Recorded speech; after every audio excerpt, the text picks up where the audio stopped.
Assalamualaikum warahmatullahi wabarakatuh. Alhamdulillahi rabbil alamin wal aqibatu lil muttaqin wala udwana illa 'alal zalimin. Asyhadu an la ilaha illallah wahdahu la syarika lah waliyus salihin wa khaliq jami'in wa raziquhum wa ma min dabbatin fil ardi illa 'ala Allahi rizquha wa ya'lamu mustaqarraha wa mustawda'aha kullun fi kitabim mubin. Wa asyhadu anna Muhammadan 'abduhu wa rasuluh as-sadiqul amin sallallahu alaihi wa ala alihi tayyibin wa azwajihi at-tahirati ummahatil mu'minin wa man tabi'ahum bi ihsanin ila yaumiddin. Amma ba'du, fa usi nafsi wa iyyakum ayyuhal muslimun wa ayyatuhal muslimat ayyuhas saimun ayyatuhas saimat bitaqwallahi azza wa jal rabbil ardi was samawat fa innahu qad fazal muttaqun. Ya ayyuhalladzina amanu taqullaha haqqa tuqatih wa la tamutunna illa wa antum muslimun. Bapak-bapak dan ibu-ibu, saudara-saudara dan saudari-saudari, para pendengar radio kesayangan kita, Radio Rabbani, ataupun yang menyaksikan melalui live streaming di berbagai media, di dimanapun berada. Semoga Allah SWT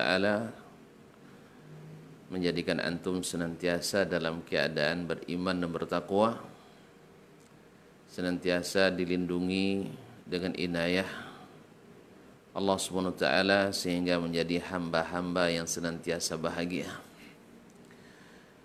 Alhamdulillah, bersyukur kita kepadanya.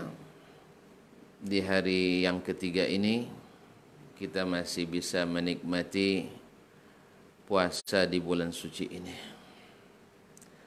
Oleh itu kita bersyukur kepadanya, semoga nikmat yang kita nikmati ini selalu bertambah sehingga Allah SWT menjadikan kita hamba-hambanya yang pandai bersyukur, walaupun itu sedikit di antara hamba-hambanya. Wa qalilun min ibadiyasy syakur.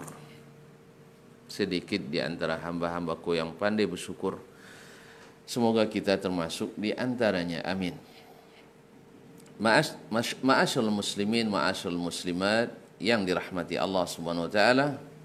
Semoga selawat dan salam senantiasa pula disampaikan kepada Nabi junjungan alam, ikutan dan imam yang kita cintai dari lubuk hati yang paling dalam, dan mudah-mudahan bisa diaplikasikan dalam bentuk amal dan perbuatan mengikut ajaran dan tuntunan Nabi alaihi salatu wassalam. Kaum muslimin dan muslimat, bersama tema Ramadan indah dengan menghidupkan sunnah. Pada pelajaran kita petang hari kemarin ada pertanyaan, apakah ada hubungan antara iman atau hubungan antara tauhid dengan Ramadan ini? Karena selalu pembahasannya lebih bersifat kepada hal yang sifatnya sosial atau ibadah atau ta'abbudiyah. Maka sebenarnya sudah ada dalam rencana kita, karena bagaimanapun setiap ibadah tidak mungkin kecuali harus berlandaskan kepada tauhid. Karena sesungguhnya sebenarnya sudah kita singgung pada pertemuan yang lalu bahwasanya salah satu dari syarat utama diterimanya ibadah itu adalah ikhlas kepada Allah SWT. Dan ikhlas tak mungkin kecuali orang-orang yang benar tauhidnya kepada Allah, yang paham dan mengerti bagaimana Allah menginginkan dia mentauhidkannya. Oleh sebab itu, pada pertemuan kita pada petang ini mencoba insya Allah merangkum berapa yang diizinkan waktu atau sesuai kesanggupan kita menarik pelajaran dari sunnah-sunnah Nabi SAW yang dihidupkannya di bulan Ramadan dan yang harus pula kita hiasi puasa kita dengannya. Ma'asyiral muslimin, ma'asyiral muslimat yang dirahmati Allah Subhanahu wa taala. Maka Nabi SAW adalah sayyidul muttaqin. Nabi adalah penghulunya orang-orang bertakwa. Dan derajat ini tak didapatkan kecuali oleh orang-orang yang mukhlisin atau mukhlasin. Orang-orang yang benar-benar ikhlas karena Allah Subhanahu wa taala. Dan ikhlas ini tidak didapatkan kecuali oleh orang-orang muwahhid atau muwahhidin, dan Nabi adalah sayyidul muwahhidin, yaitu pemimpinnya ahli tauhid. Maka seluruh amalan dalam Islam itu punya hubungan yang lazim antara ibadah dengan tauhid kepada Allah Subhanahu wa taala.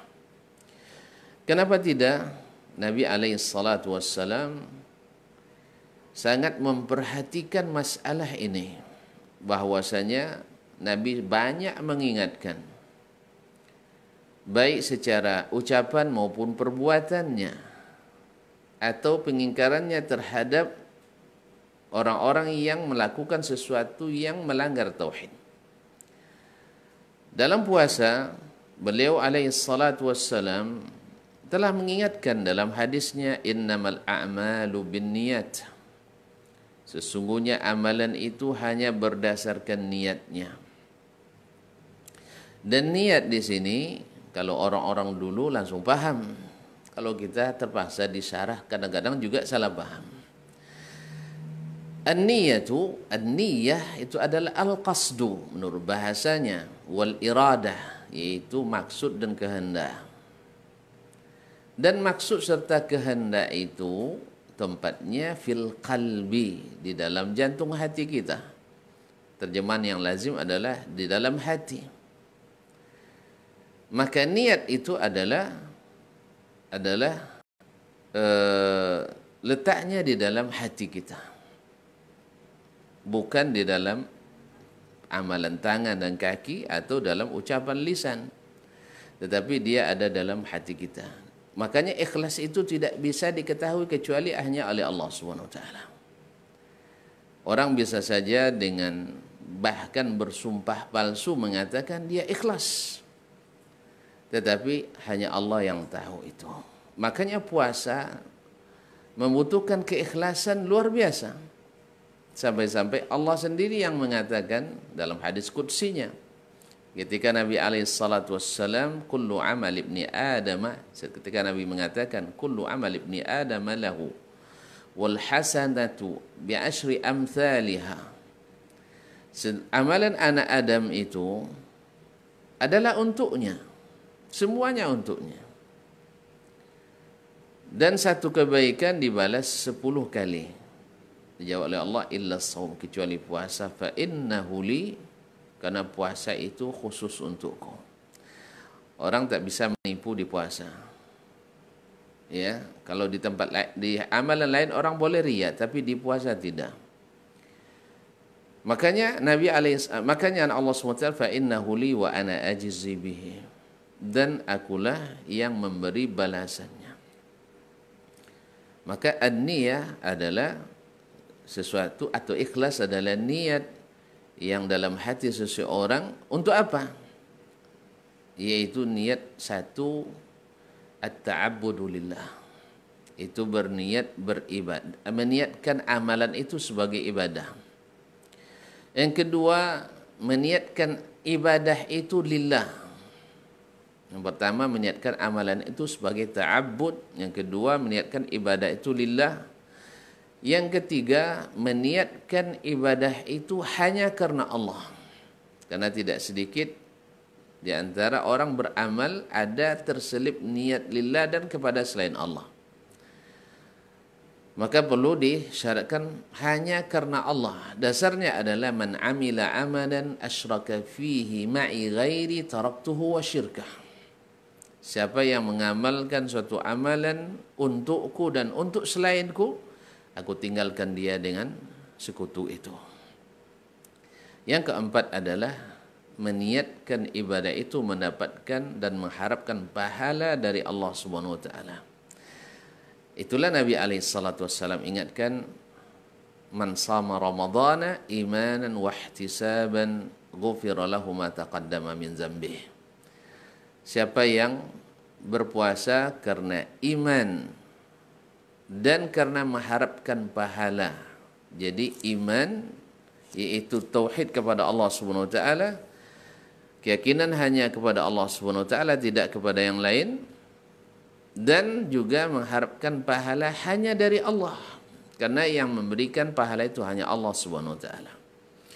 Ini qadiyah yang pertama, ini masalah yang pertama, bahwasanya puasa itu sangat erat kaitannya dengan mentauhidkan Allah Subhanahu wa taala, bahwa orang yang berpuasa mesti bertauhid. Kalau tidak berpuasa atau tidak bertauhid, dia tak berpuasa. Makanya di ayat panggilan puasa Allah sebutkan ya ayyuhalladzina amanu, hai orang-orang yang beriman. Nah, dalam hal ini Nabi menghidupkan sunnah pula, bahwasanya puasa itu mesti diniatkan sejak malam harinya. Kalau bukan karena orang yakin kepada Allah Subhanahu wa taala, berat sekali baginya untuk bangun sebelum subuh itu. Nabi katakan, man lam yubayyitin niyata bil-lail fala shauma lahu. Siapa yang tidak meniatkan puasa di malam hari sama dengan tidak berpuasa. Artinya puasanya tidak sah. Oleh itu kaum muslimin dan muslimat dirahmati Allah Subhanahu wa taala, oleh itu puasa ini sangat berkaitan dengan niat, dan niat itu kaitan dengan ikhlas, ikhlas itu berkaitan dengan tauhid, dan tauhid itu berkaitan dengan taqwa, dan taqwa itu hanya kepada Allah Subhanahu wa taala.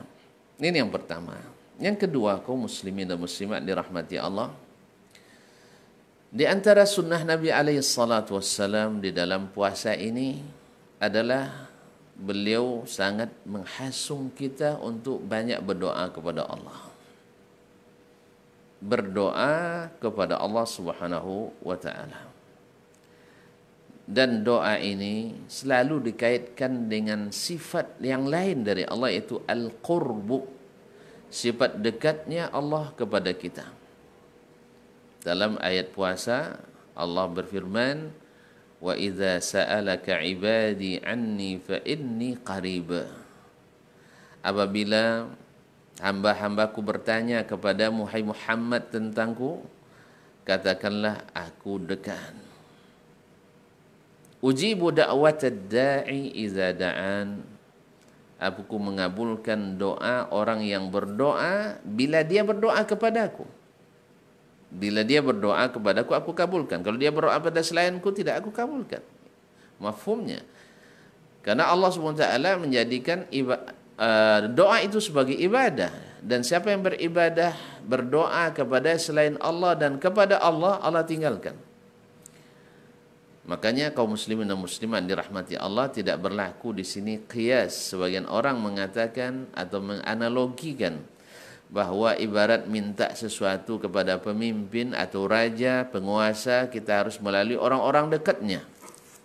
Lalu menjadikan di antara Allah dan dia berdoa para wasail atau wali-wali yang dengannya dia bertawassul yang tidak disyariatkan, maka akhirnya dia dikhawatirkan jatuh kepada firman Allah Subhanahu wa taala. Ketika orang-orang dulu berdoa kepada selain Allah, mereka mengatakan ma na'buduhum illa liyuqarribuna ilallahi zulfa. Kami tidak berdoa kepada para orang-orang soleh, para wali dan orang-orang soleh tersebut, kecuali supaya semakin mendekatkan kami kepada Allah. Nah, ini yang dibantah oleh Allah Subhanahu wa taala. Maka berdoalah kepadaku, aku akan kabulkan. Dan dalam hadis Nabi alaihi salatu wassalam, wa aqrabu ma yakunul 'abdu min rabbih wa huwa sajid fajtahidu fihi bid-du'a faqaminun ayustajaba lakum. Sedekat-dekatnya hamba kepada Rabbnya adalah di saat dia sedang sujud. Maka berijtihadlah berdoa padanya. Dan itu tempat yang sangat diharapkan dikabulkan doa tersebut. Nah, dan dalam puasa Nabi alaihissalatu wassalam menghasung umatnya banyak berdoa. Di dalam segala kegiatannya. Baik di waktu dia berbuka, atau di waktu dia sahur, atau di waktu dia solat, atau puasa. Karena orang-orang puasa dijadikan doanya mustajab. Thalathu da'awatul la turad. Ada 3 doa yang tidak ditolak oleh Allah SWT. Salah satunya adalah da'watus sha'im. Doanya orang yang berpuasa. Dan doa kaum muslimin dan muslimat dirahmati Allah adalah oleh Nabi, ad-du'a huwal ibadah. Kemudian dalam puasa Nabi alaihi salatu wassalam menghasung kita untuk banyak-banyak membaca Al-Quranul Karim. Karena dalam puasa itu atau dalam membaca Al-Quran diharapkan akan memberikan syafaat kepadanya. As-sawmu inna as-sawma wal Qur'ana yashfa'ani li ahlihima indallah yawmal qiyamah. Sesungguhnya puasa dan Al-Quran pada hari kiamat akan memberikan syafaat kepada orang ini. Nah, syafaat adalah termasuk sesuatu yang gaib. Sesuatu yang akan terjadi di saat seseorang bertauhid dan berkeyakinan bahwasanya Allah Subhanahu wa taala akan memberikan syafaat kepadanya hari kiamat. Otomatis di dalamnya terdapat pula keimanan akan datangnya hari kiamat.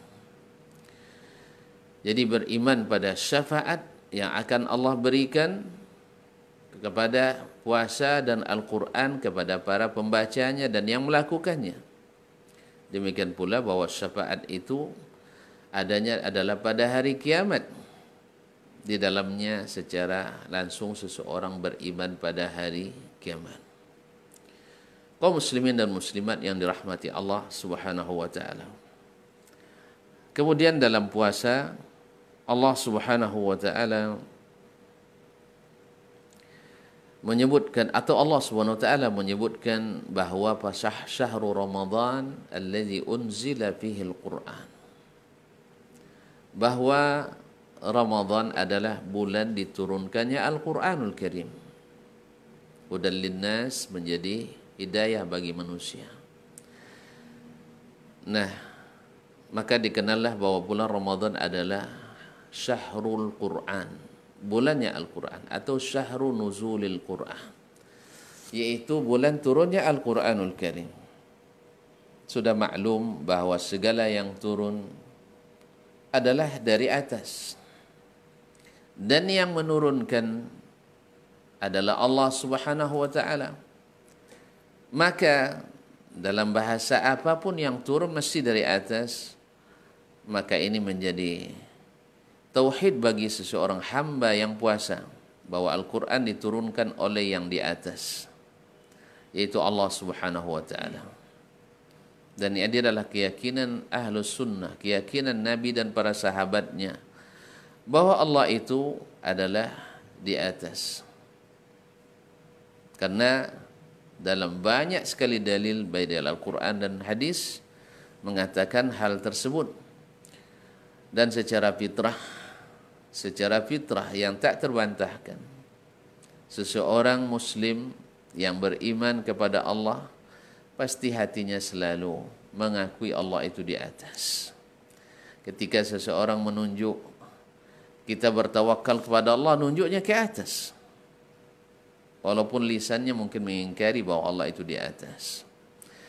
Maka kalau seandainya kita ikuti Al-Quran dan Sunnah dengan bahasa aslinya, yaitu bahasa Arab, yang menjadi tibyanan likulli syai', yang menjadi penjelas, dan bahasa Rasulullah sallallahu alaihi wasallam yang merupakan bayan, litubayyana lin-nasi ma nuzila liyubayyana lin-nasi ma nuzila ilaihim, supaya apa yang diturunkan kepada mereka, maka seseorang tidak terlalu sulit baginya mengetahui bahwa Allah itu bersifat ulu, yaitu di atas.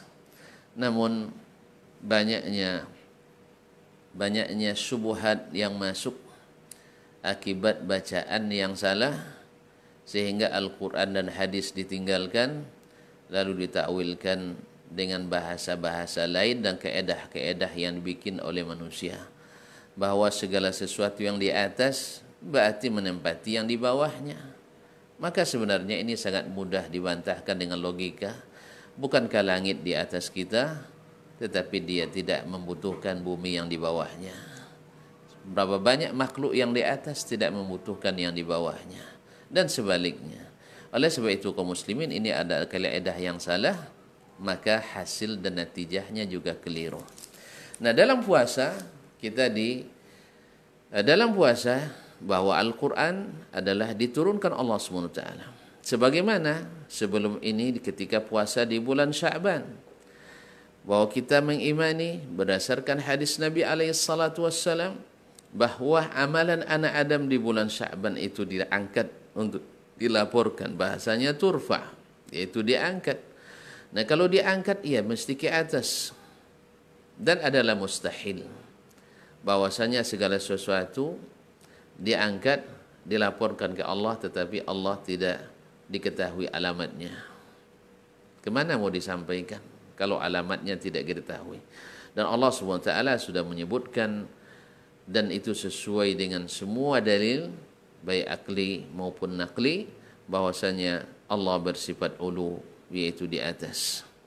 Adapun lawazim yang disebutkan oleh kaedah-kaedah yang dibuat bahwa seperti yang di atas mesti berjisim, mesti bertubuh, mesti dan sebagainya, ini kaedah yang batil, karena tidak semua yang ada pada sesuatu itu membutuhkan sesuatu, dan tidak pula sesuatu yang ada sesuatu menempati sesuatu, dan bahwa tidak pula segala sesuatu pada sesuatu mesti berjisim dan bertubuh.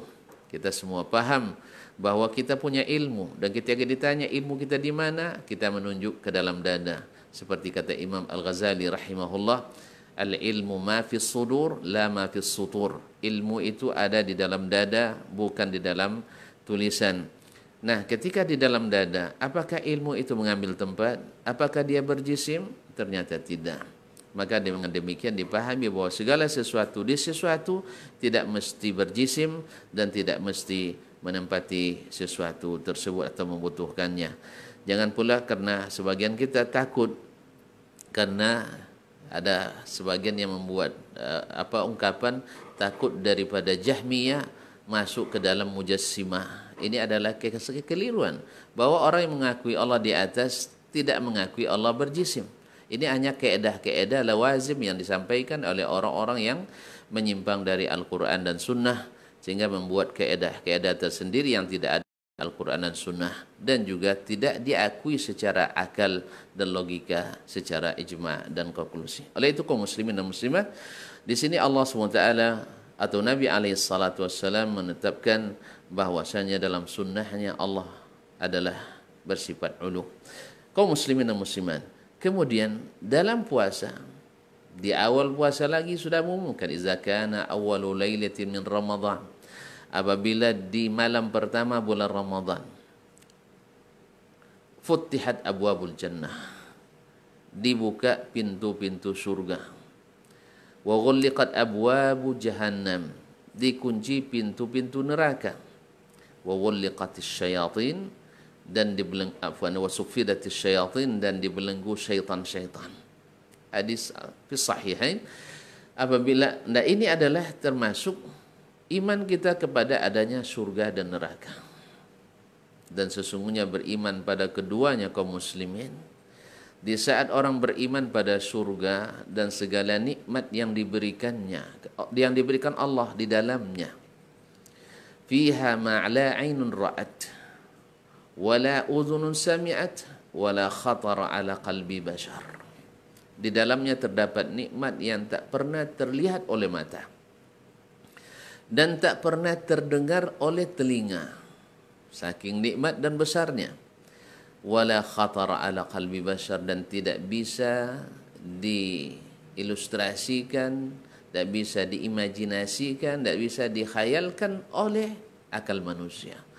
Semua keindahan yang terbayangkan dan terpikirkan, terkhayalkan, terlamunkan dalam pikiran seseorang, maka surga di atas segalanya. Nah, ketika kita beriman padanya kaum muslimin, maka kita akan tertarik dan bersemangat untuk mengerjakannya. Maka kita akan tertarik untuk mengamalkan puasa ini. Dan bahwasanya Nabi SAW menyebutkan puasa adalah salah satu sarana untuk kita mendapatkan surga. Bahkan Nabi SAW dalam sunnahnya mengkhususkan bahwasanya inna fil jannati baban la yadkhuluhu illa shaimun fa idza dakhalu ughliq la yadkhuluhu ghairuhum. Yaitu di dalam surga terdapat satu pintu yang khususkan untuk orang berpuasa, dan pintu itu tidak akan dimasuki oleh orang yang tidak puasa, yaitu yang disebut dengan babur rayyan, bab ar-rayyan. Ar-rayyan artinya orang yang puas minumnya, yaitu orang yang minum dan puas sebut dengan rayyan, sebagai balasan bagi orang-orang yang menahan hausnya, pedihnya haus ketika dia puasa di bulan Ramadan. Oleh itu kaum muslimin dan muslimat dirahmati Allah, sebagaimana puasa kata Nabi SAW junnah, ada perisai bahwa sesungguhnya puasa itu adalah membuat seorang dijauhkan dari neraka. Dan kalau seandainya neraka itu dibayangkan atau diketahui oleh seseorang, berapa azab yang disiapkan, dahsyatnya siksa yang akan dilalui oleh orang yang masuk neraka. Bahkan kaum muslimin dan muslimat yang dirahmati Allah Subhanahu wa taala, jurangnya adalah bila sebuah batu besar dijatuhkan selama 70 tahun baru sampai kepada dasarnya atau ke dasarnya. Dan orang yang paling ringan azabnya di neraka adalah seperti orang yang dimasukkan ibu jari kakinya ke dalam neraka, menggelegak otaknya, nasallallahu assalamata wal afiyah. Maka ketika seseorang melihat atau mendengar tentang azab neraka ini dan beriman kepadanya, maka dia akan lari sejauh-jauhnya, bahkan lebih takut daripada singa atau lebih takut daripada corona. Oleh itu kaum muslimin dan muslimat dirahmati Allah, itulah sebabnya Nabi SAW banyak mengingatkan kepada kita tentang dua hal ini, surga dan neraka. Dan untungnya kita tidak mengetahui seperti yang diketahui oleh Nabi SAW. Karena Nabi mengatakan, "Lau ta'lamuna ma a'lam." Andainya kalian tahu apa yang aku ketahui, la dhahiktum qalilan wa la bakaitum katsiran. Pasti kalian akan lebih banyak menangis daripada banyak ketawa. Kalian akan banyak menangis dan sedikit ketawa. Dalam hadis lain dikatakan oleh Nabi SAW, "Laula annakum tadafanu," kalau bukan karena kalian akan saling menguburkan. Kalau bukan karena kalian saling menguburkan, maka akan diperdengarkan kepada kalian bagaimana seseorang yang disiksa di dalam kuburnya. Oleh itu kaum muslimin dan muslimat, puasa adalah salah satu sangat erat kaitannya dengan surga dan neraka. Maka ini adalah hubungan yang sangat kuat dan erat antara orang berpuasa dengan imannya kepada tersebut. Kemudian kaum muslimin, Allah Subhanahu wa taala di antara sifatnya adalah al-afu. Maka Nabi SAW di antara sunnah beliau, khususnya di malam Lailatul Qadar, di malam Lailatul Qadar. Ummul Mukminin Aisyah radhiyallahu taala, "Ara'aita ya Rasulullah, law adraktu Lailatul Qadar, madza aqul?" Seandainya aku mendapatkan malam Lailatul Qadar, apa yang aku ucapkan? Nabi SAW mengajarkan doa, yaitu Allahumma innaka afuun tuhibbul afwa fa'fu anni. Ya Allah, sesungguhnya engkau maha pemaaf. Tuhibbul afwa, dan engkau mencintai sifat pemaaf.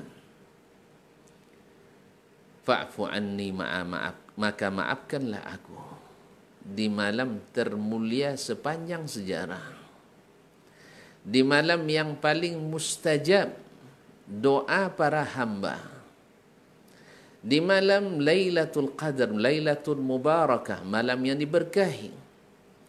Tanazzalul malaikatu fiha warruh min kulli amr, yang turun para malaikat dan malaikat Jibril mengemandainya untuk menetapkan urusan segala sesuatu. Lailatul Rahmat, malamnya rahmat. Lailatul Ghufran, ampunan. Lailatul Itqi minan nar, malam bebas dari api neraka. Para malaikat banyak yang turun sampai memenuhi ufuk, sampai memenuhi bumi ini. Adalah malam yang besar. Nah, di malam itu doa yang paling besar adalah Allahumma innaka afuun tuhibbul afwa fa'fu anni. Ya Allah, sesungguhnya engkau maha pemaaf dan mencintai sifat pemaaf, maka maafkanlah aku. Kaum muslimin dan muslimat, siapapun yang mengamati keadaan manusia, memang orang-orang yang besarlah, yang berjiwa besarlah, yang mampu memberikan maaf kepada hamba-hamba Allah. Dan tentu saja cara untuk mendapatkan salah satunya adalah puasa ini. Karena puasa menahan diri kita untuk melampiaskan marah dan murka.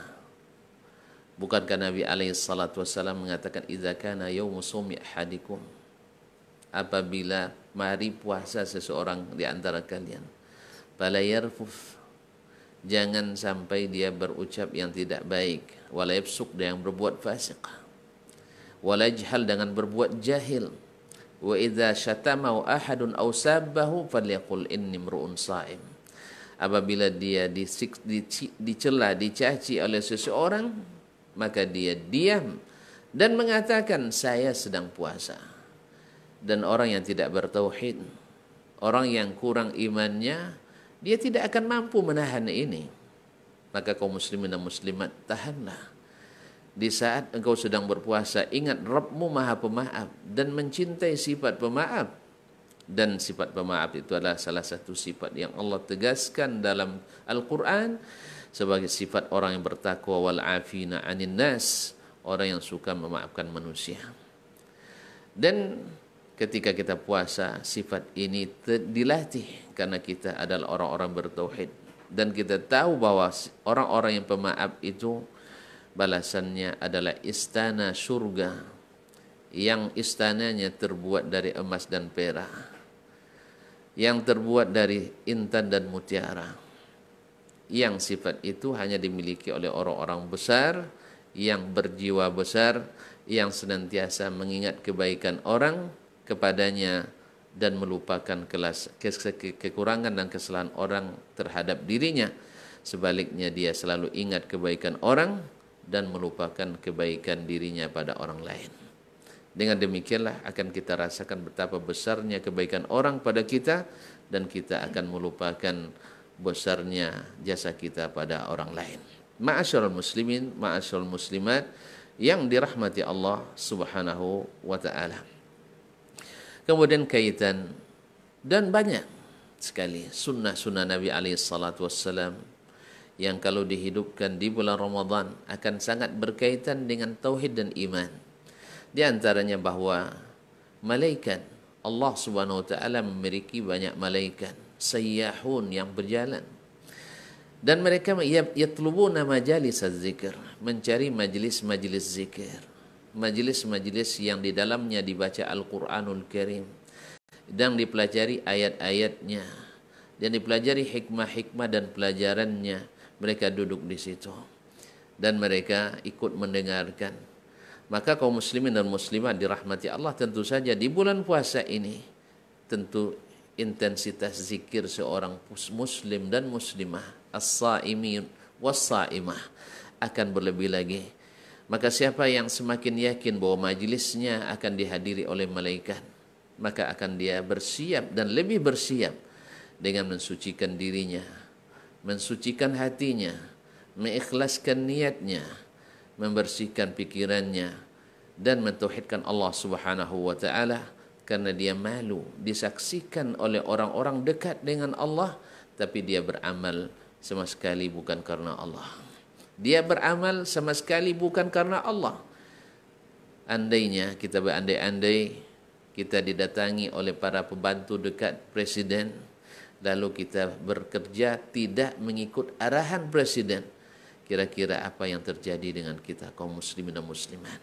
Dan Allah Maha tahu, la yakhfa alaihi syai'un fil ardi wala fis sama', tak satu pun yang tersembunyi di sisi Allah, baik yang di langit maupun yang di bumi. Kaum muslimin dan muslimat, di antara masalah akidah yang sangat ditekankan oleh Nabi alaihi salatu wassalam dalam berpuasa, yang mesti kita hidupkan, yaitu berpuasa harus berbeda dengan umat-umat lain. Walaupun puasa ini pada hakikatnya seperti dalam Al-Quran, ya ayyuhallazina amanu kutiba alaikumus siyam kama kutiba alal ladzina min qablikum la'allakum tattaqun.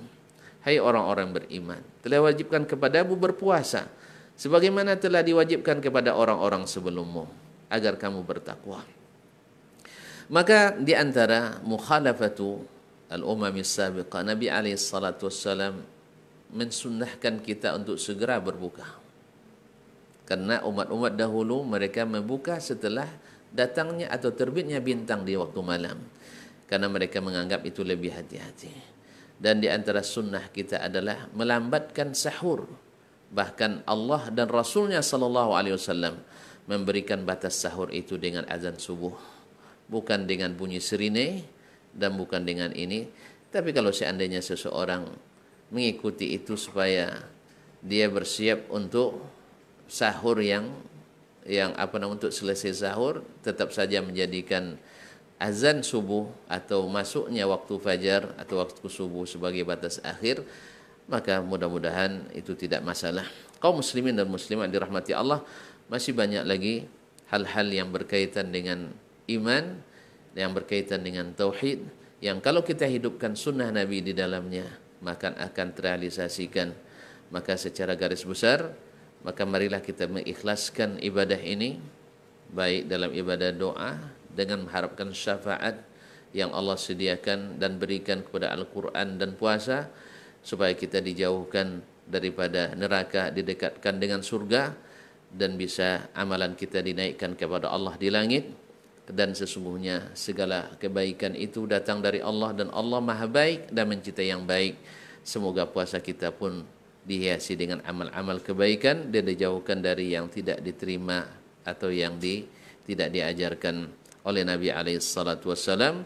Dan ketika kita sedang berpuasa, ingatlah bahwa sesungguhnya Allah mengutus para malaikat untuk menjaga dan menuliskan setiap amalan kita. Dan ketika iman ini lahir, maka kita akan lebih hati-hati dan merasa malu ketika kita dilihat oleh Allah dan orang-orang yang dekat dengan Allah, itu para malaikat. Kita melakukannya hanya sekedar pelepas hutang dan tidak bersungguh-sungguh untuk mendapatkan keuntungan yang besar. Mudah-mudahan Allah SWT memberikan kita iman yang sesungguhnya dan semangat yang sebesar-besarnya dengan apa yang sudah kita imani dan yang sudah kita dengarkan dalam kajian ini. Mudah-mudahan bermanfaat. Saya serahkan kembali waktu selanjutnya kepada saudara saya Ray Imran untuk membimbing tanya jawab. Wassalamualaikum warahmatullahi wabarakatuh. Waalaikumsalam warahmatullahi wabarakatuh. Jazakallahu khairan Ustaz untuk materi hari ini. Dan seperti biasa, untuk antum yang ingin bertanya mengenai materi kita di kesempatan hari ini, silahkan telepon langsung ataupun pesan singkat di WhatsApp di 081273335531 untuk sesi ini.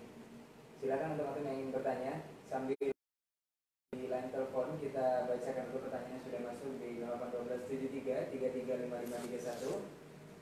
Assalamualaikum Ustadz, ini ada 2 pertanyaan yang senada dari 081378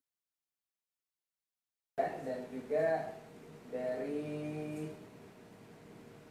Zulhanafi Akhi. Ini pertanyaannya Ustaz, Assalamualaikum. Apa hukumnya seseorang yang berpuasa tapi mendengarkan musik? Kemudian bagaimana hukumnya puasa orang yang tetap bermain aplikasi seperti TikTok dan sejenisnya? Jazakumullah khairan Ustaz. Baik. Bismillah wassalatu wassalamu ala Rasulillah wa ala alihi wa sahbihi wa mawala wa ba'du. Saudaraku yang bertanya, pertama saya berdoa mudah-mudahan Allah SWT memberikan taufik kepada kita untuk melakukan yang dicintai dan diridhai, dan dijauhkannya kita daripada hal-hal yang tidak disukai dan dimurkainya. Apa hukumnya orang yang berpuasa tapi masih mendengarkan musik? Pertama, masalah puasanya dulu. Kalau seandainya puasanya sesuai dengan syarat dan rukun, maka kita katakan sah puasanya. Karena dosa yang dilakukan seseorang berpuasa yang tidak berkaitan dengan yang membatalkan puasa, maka puasanya sah secara hukum, secara fikih. Tetapi apakah puasanya diterima atau tidak, ini tergantung keikhlasannya kepada Allah SWT. Yang kedua, amalannya sesuai dengan sunnah Nabi alaihi salatu wassalam. Ada bagaimana dengan orang yang puasa lalu mendengarkan musik? Tentu saja orang yang mendengarkan musik ini, yang pertama, musik yang disepakati oleh seluruh ulama haramnya. Yang disepakati oleh seluruh ulama mengandung makna-makna fujur, yaitu dosa, seperti menyebut keindahan tubuh seorang wanita atau memuji-muji dan sebagainya, seperti lagu-lagu cinta dan sebagainya. Ini saya tidak tahu ada yang menghalalkannya. Tapi yang kedua adalah mungkin sesuatu yang sifatnya dianggap mukhtalaf, sebagian mengharamkannya, sebagian menghalalkannya, yaitu apa yang disebut dengan musik-musik yang religius misalnya.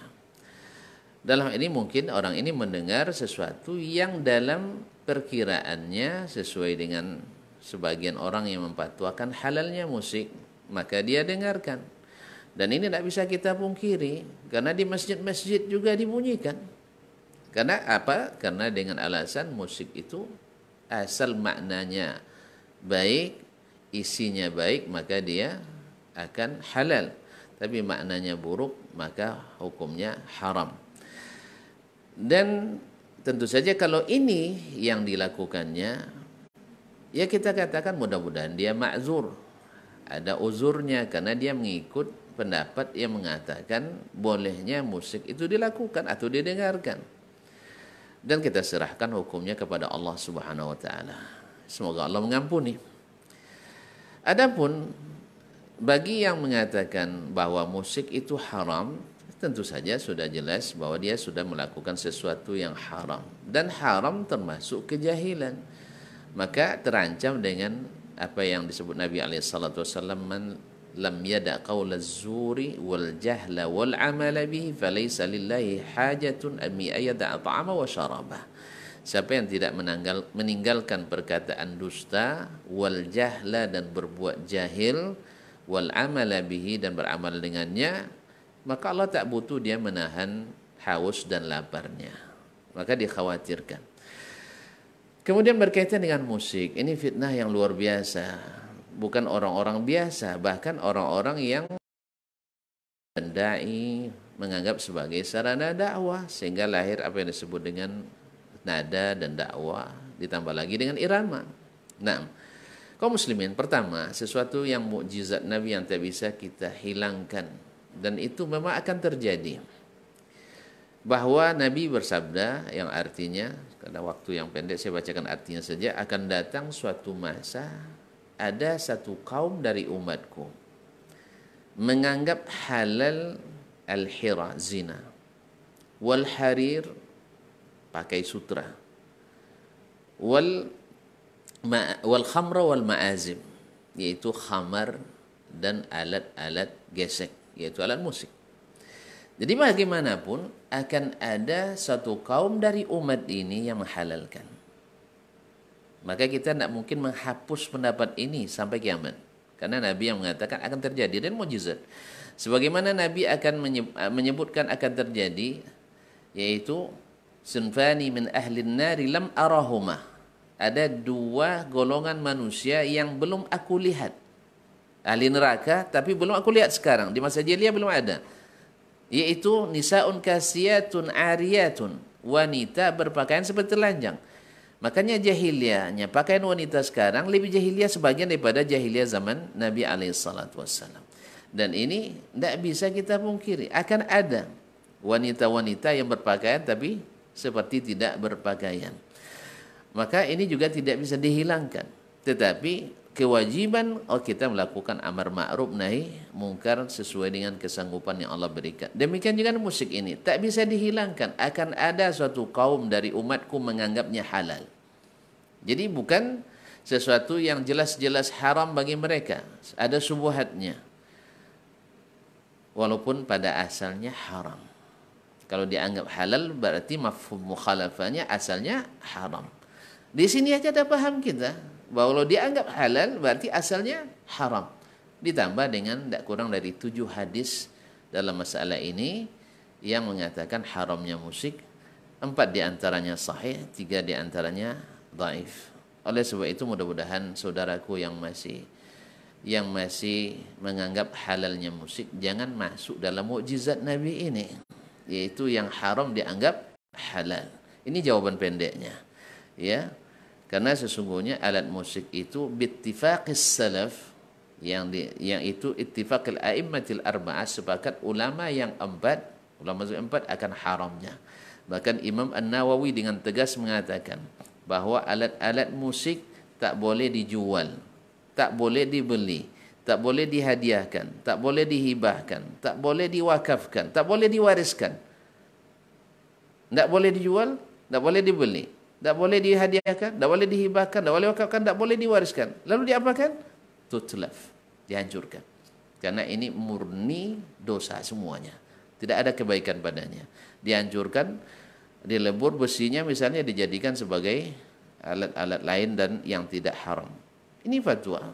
Dan saya tidak, adapun yang disebutkan kepada Imam Malik, yang disebutkan kepada sebagian imam di antara salaf al-qurunil mufaddalah, itu semuanya adalah riwayat yang tidak sahih. Riwayat yang tidak sahih.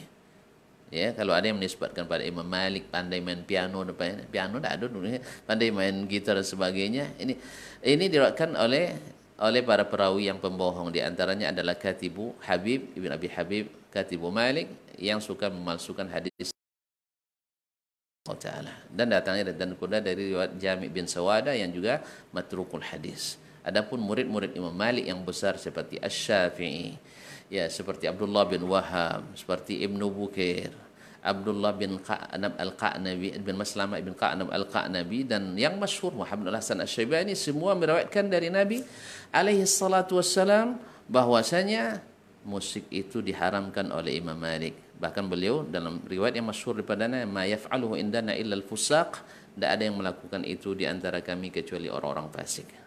Inilah jawaban ringkasnya. Mudah-mudahan bisa bisa didengar dengan baik. Yang kedua tadi yang masih main TikTok. Ya, kaum muslimin dan muslimat dirahmati Allah. Ya, tidak mungkin dilakukan ini kecuali oleh orang-orang yang hilang imannya. Yes, pada sebagian besarnya ya. Yaitu bahwasanya innal haya'a wal imani muqtarinan. Malu dan iman itu adalah saling berteman. Idza rufi'a ahaduhuma nuzi'al akhar. Apabila salah satunya dicabut, yang lain ikut hilang. Siapa yang main TikTok pada umumnya hilang malunya, dan hilang malu hilang imannya. Yang kedua, kaum muslimin telah berhasil mengantarkan pemiliknya menjadi barisan orang-orang kaya dunia. Kita berdosa, dia mendapatkan dunia. Kita jual agama kita, kemudian kita berikan kepada orang-orang yang kufur kepada Allah dan Rasulnya sallallahu alaihi wasallam. Oleh itu nasihat saya, tinggalkan ini karena sama sekali tidak ada manfaatnya. Tidak ada manfaatnya, wallahu musta'an. Nah. Baik, barakallahu fikum, jazakumullah khairan Ustaz untuk jawabannya, mudah-mudahan bisa dipahami oleh yang bertanya. Kita ke pertanyaan selanjutnya Ustaz. Assalamualaikum Ustaz. Masih pertanyaan lebih afdol dan masih senada dengan yang kemarin-kemarin Ustaz. Di daerah saya, tepatnya di Bangkinang, masih ada masjid-masjid dibuka, sedangkan pemerintah kita dan ulama Indonesia ini sudah disuruh untuk sholat di rumah. Jadi manakah yang lebih afdol Ustaz? Sholat di masjidkah saya atau saya tetap sholat di rumah? Saya sebenarnya menyesalkan karena memang fatwa ulama tidak tegas, terlalu akomodatif sehingga membuat peluang untuk, ibarat pepatah kita, ada ambang melobio yang dititi. Jadi ada yang berlebih sehingga membuat orang sebagian dalam tanda petik ya, bahasanya mungkin agak keras ya, keras kepala gitu. Padahal sebenarnya kaum muslimin kalau MUI mau sebenarnya mereka dengan satu keputusan. Karena yang merah, yang hijau itu akan menguning, yang kuning itu akan memerah. Maka jangan tunggu sampai merah dulu. Kalau udah merah barangnya ibarat tape dah serak ke tanah, susah untuk diinikan. Maka seharusnya MUI jangan membuat, mohon maaf ya, saya jadi menghukum ulama pula anda. Saya sebenarnya menginginkan kalau boleh MUI itu tegas seperti Rabitul Ulama Al-Alami, yaitu Rabitul Ulama Dunia, kemudian Hayatul Kibar Ulama di Saudi dan di negara-negara seperti di Mesir dan sebagainya. Mereka tegas mengatakan seluruh wilayah di lockdown atau di seluruh wilayah dijadikan satu zona. Tidak ada zona kuning zona. Akhirnya dengan demikian mereka semuanya patuh. Yang pertama, pembagian wilayah atau zona ini kadang-kadang sudah masuk zona merah tapi tidak diketahui oleh masyarakatnya. Maklumlah orang kampung, komunikasi, telekomunikasi yang tidak lancar, ditambah lagi dengan sebagian kita, orang-orang yang Masya Allah imannya kuat, tidak takut sama corona kan, takutnya hanya sama Allah SWT, akhirnya terpengaruh oleh hal yang seperti ini. Yang kedua, seharusnya kalau sudah MUI sudah memutuskan, maka dan itu diperkuat dengan keputusan pemerintah, siapapun misalnya yang tidak setuju, maka dia menyimpan pendapatnya untuk dirinya sendiri. Karena khilaf itu syarr. Sebagaimana para sahabat mencontoh kita, mereka sebagian tidak setuju dengan keputusan pemimpin waktu itu, tapi mereka mengatakan al-khilafu kullu syarr, tidak boleh khilaf. Kalau anda punya pendapat pribadi, simpan saja, ikuti saja apa yang ada di masyarakat secara umum, karena adalah wewenang pemerintah dan ulama yang berkompeten untuk memutuskannya. Akhirnya dengan keputusan yang berzona-zona ini, sehingga kepatuhan pun berzona-zona juga, ada zona patuh, ada zona yang tidak patuh. Masuk zona merah, seperti Pekanbaru ini sudah lama diumumkan zona merah, tapi masih banyak masjid yang dalam tanda petik ia tidak rela kalah, karena dianggap kalah kita, karena di masa kita sedang di wabah ini seharusnya kita datang ke rumah Allah. Dia lupa dulu di waktu senang kemana dia. Iya. Lalu sekarang ketika Allah menyuruh kita untuk taat pada pemimpin, pada ulama, untuk jauh daripada sumber atau wabah, di saat itu dia justru mencari rumah Allah SWT. Ingat kawan saudaraku dan kaum muslimin yang dirahmati Allah, Allah itu antum sembah di rumahnya, di masjid antum sembah di rumah antum. Allah SWT Maha mengetahui niat antum. Maha mengetahui niat antum.